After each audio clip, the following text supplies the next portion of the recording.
আপনারা জানেন যে আমি প্রায় ২ বছর পূর্বে চাকরি থেকে অবসর গ্রহণ করেছি। এই অবসরকালীন সময়ে আমি স্বেচ্ছাকৃতভাবে পাবলিক লাইফ থেকে দূরে নিরিবিলি জীবনযাপনের চেষ্টা করে আসছি। চাকরিকালীন সময়ে বিগত ২০১২ সাল থেকে ১৪ সাল পর্যন্ত আমি সোশ্যাল মিডিয়াতে একটি বিশেষ গোষ্ঠী কর্তৃক অবিরত এবং ক্রমাগত অপপ্রচার এমনকি ব্যক্তিগত চরিত্র হননের অপচেষ্টার শিকার হয়েছে। সাম্প্রতিক পত্রিকান্তরে আমার এবং আমার পরিবারের বিরুদ্ধে কিছু খুবই আপত্তিজনক ও মানহানিকর অসত্য এবং বিকৃত সংবাদ প্রকাশিত হয়েছে। সেই সংবাদের সূত্র ধরে অন্যান্য কতিপয় আউটলেট একই ধরনের সংবাদ পুনরাবৃত্তিক্রমে পরিবেশন করেছে। তবে উল্লেখযোগ্য বিষয় এই যে দেশের মেইন স্ট্রিম অর্থাৎ মূলধারার প্রিন্ট এবং ইলেকট্রনিক মিডিয়া এই অসত্য এবং মানহানিকর বিকৃত সংবাদ পরিবেশনে তেমন কোনো আগ্রহ দেখায়নি। ব্যক্তিগত দায়বদ্ধতার অবস্থান থেকে প্রকাশিত সংবাদের প্রেক্ষিতে প্রকৃত সত্য এবং তথ্য তুলে ধরা আর একটি নৈতিক তাগিদ আমি ভিতর থেকে অনুভব করছি। তাছাড়া এদেশের মানুষ যারা আমাকে পছন্দ করেন, ভালোবাসেন, সমর্থন করেন, তারা সহ যা আমার পরিবার, আত্মীয় স্বজন, বন্ধুবান্ধব, নিকট ও পরিচিতজন যারা এই ধরনের অসত্য এবং বিকৃত সংবাদের প্রেক্ষিতে ব্যক্তিগতভাবে আহত হয়েছেন, ব্যথিত হয়েছেন, হতাশ হয়েছেন, সংক্ষুব্ধ হয়েছেন, তাদের প্রতি সম্মান ও শ্রদ্ধা রেখে প্রকৃত সত্য এবং তথ্য প্রকাশের মাধ্যমে তাদেরকে আশ্বস্ত এবং তাদের বিশ্বাসের জায়গাটি সুদৃঢ় করার জন্য আমি এবং আমার পরিবারের পক্ষ থেকে আমরা মনে করি প্রকৃত সত্য তুলে ধরা খুবই জরুরি। আমরা প্রকাশিত ২ কিস্তি সংবাদের পুঙ্খানুপুঙ্খ পর্যালোচনা করেছি। এতে মোটামুটি সব মিলিয়ে ৪৫টি তথ্য, অভিযোগ এবং অপমানজনক বক্তব্য সন্নিবেশিত আছে। তার মধ্যে ২৪টি তথ্য বা অভিযোগ সম্পূর্ণ মিথ্যে এবং কল্পনাপ্রসূত। ২টি বিষয়কে ৭ বার পুনরাবৃত্তি করা হয়েছে এবং ২টি বিষয় তথ্যকে ভুল প্রেক্ষাপটে বিকৃতভাবে পরিবেশন করা হয়েছে। বাকি ১০টি অভিযোগ বা তথ্যকে ফুলিয়ে ফাঁপিয়ে শুধু তিলকে তাল নয়, তাল গাছের ঝাড় সমেত তাল বানিয়ে ভুলভাবে উপস্থাপন করা হয়েছে। আমার জন্মশহর গোপালগঞ্জে ২০১৪ সাল থেকে আমাদের পারিবারিক কৃষি খামার ও কৃষিতে বিনিয়োগ আছে। সে সময় থেকে ১০ বছর ব্যাপী ধীরে ধীরে কৃষিক্ষেত্রে আমাদের পারিবারিক বিনিয়োগ এবং ব্যবসা চলে আসছে। প্রথমে সেখানে আমাদের পরিবার সদস্যগণ একটি ছোট মৎস্য খামার প্রতিষ্ঠা করে। সেই খামারের আয় থেকে আস্তে আস্তে ব্যবসা বৃদ্ধি হয়। পরবর্তীকালে মৎস্য খামারের পাশাপাশি সেখানে বিভিন্ন বনজ, ফলজ, ঔষধি ও মশলা জাতীয় বৃক্ষরোপণের মাধ্যমে ব্যাপক বনায়ন করা হয়। কৃষিক্ষেত্রে ব্যবসার জন্য শত শত কোটি টাকার প্রয়োজন হয় না বা এই ধরনের শত শত কোটি টাকার বিনিয়োগের প্রয়োজন হয় না। এই যে প্রকল্প যেখানে রয়েছে সেখানে যে পরিমাণ ভূমির উল্লেখ করা হয়েছে সেটি কোনো ক্রমেই সঠিক নয়। সত্য এই যে সেখানে যে পরিমাণ টাকার জমি কেনা হয়েছে তার থেকে বেশি আমার পরিবারের ব্যাংক এবং অন্যান্য সূত্র থেকে ঋণ, লোন বা দেনা রয়েছে। এটি মূলত তাদের ব্যবসায়িক আয় এবং ব্যাংক এবং অন্যান্য সূত্র থেকে সংগৃহীত লোনের মাধ্যমে এই ব্যবসা প্রতিষ্ঠানকে তারা ধীরে ধীরে গড়ে তুলেছে। আমার স্ত্রীর পরিবার সম্পর্কে অত্যন্ত আপত্তিজনক মন্তব্য করা হয়েছে। তার পিতা বাংলাদেশের একজন পদস্থ সরকারি কর্মকর্তা ছিলেন, তার পরিবারের সদস্যবৃন্দ সমাজে প্রতিষ্ঠিত। আমার স্ত্রী বিগত ২৪ বছর ধরে তার ব্যক্তিগত ও ব্যবসায়িক আয়ের বিপরীতে সরকারকে ট্যাক্স প্রদান করে আসছে। আরও দুঃখের বিষয়, ক্ষোভের বিষয় এই যে বাংলাদেশের সংবিধান অনুযায়ী প্রত্যেক মানুষের ব্যক্তিগত গোপনীয়তার অধিকার রয়েছে, কিন্তু এই সংবাদ সমূহেতে আমার পরিবার সদস্যদের পাসপোর্ট, তাদের এনআইডি, তাদের ইমেইল নাম্বার এগুলোকে এক্সপোজ করে দেওয়া হয়েছে। ফলে তাদের ব্যক্তিগত গোপনীয়তা মারাত্মকভাবে লঙ্ঘিত হয়েছে। প্রতিবেদনের দুটিতে ঢাকা এবং ঢাকার বাইরে আমার এবং আমার পরিবারের যে সম্পত্তির কথা উল্লেখ আছে সেগুলো সম্পূর্ণ মিথ্যা। প্রতিবেদন মোতাবেক ঢাকার কাছেই বিঘার পর বিঘা আমাদের এবং আমার পরিবারের আমার কোনো জমি জমা নেই। পূর্বাঞ্চলে ৪০ কাঠা জমির উপরে ডুপ্লেক্স বাড়ি নেই। পূর্বাঞ্চলের কথিত ডুপ্লেক্স বাড়ির পাশে একই জায়গায় ১০ বিঘা জমি নাই।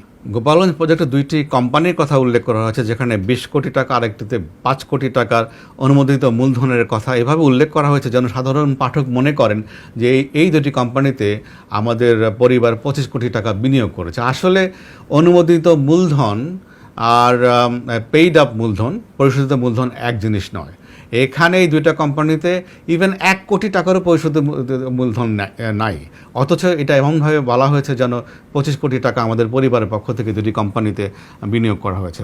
মূলত এই দুটি কোম্পানি প্রতিষ্ঠা করা হয়েছিল ব্যবসাকে সম্প্রসারণের জন্য। আমরা আমাদের পরিবার ওখানে যে বর্তমানে যে ব্যবসা করছে সেটাকে সম্প্রসারণ করতে চায়, কৃষিক্ষেত্রে বিনিয়োগকে সম্প্রসারণ করতে চায়, কারণ বাংলাদেশে এই মুহূর্তে কৃষিক্ষেত্রে বিনিয়োগ সময়ের দাবি।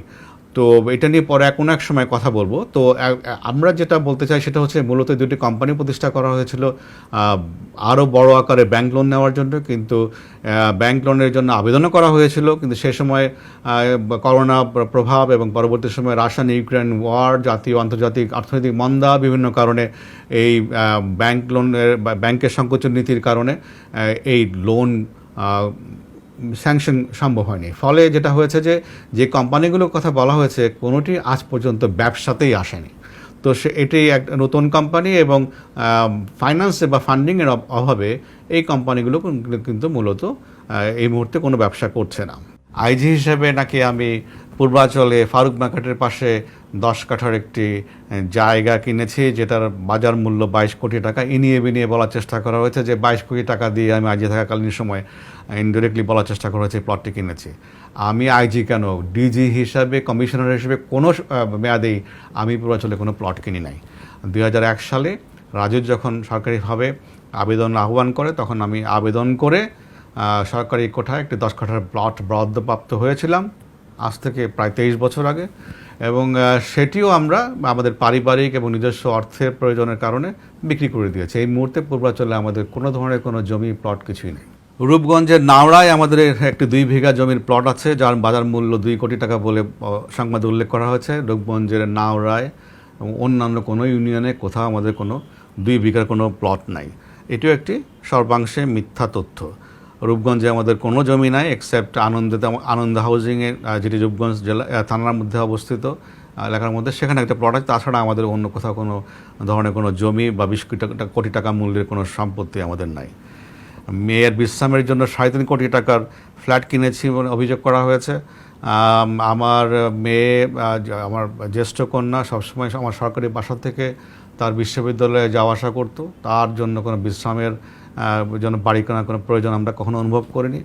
বসুন্ধরাতে আমরা একটা আনফিনিশড ফ্ল্যাট আমরা কিনেছিলাম, পরবর্তী সময় বিভিন্ন কারণে আমাদের কাছে মনে হয়েছে যে এটা বসবাস উপযোগী নয়, এটাও আমরা বহু আগে সেটাকে বিক্রি করে দিয়েছি।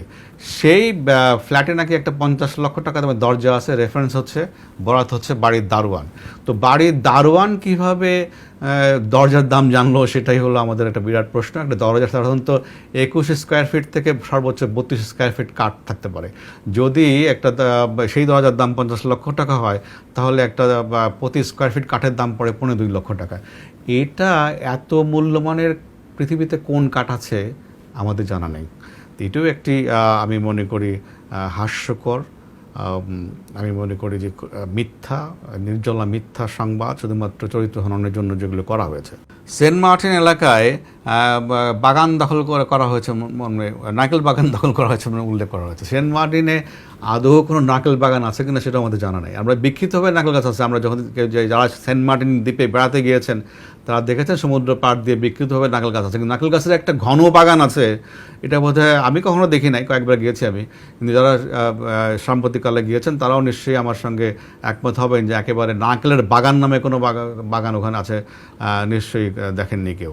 আর এই ধরনের বাগান দখল নেওয়ার প্রশ্নই ওঠে না।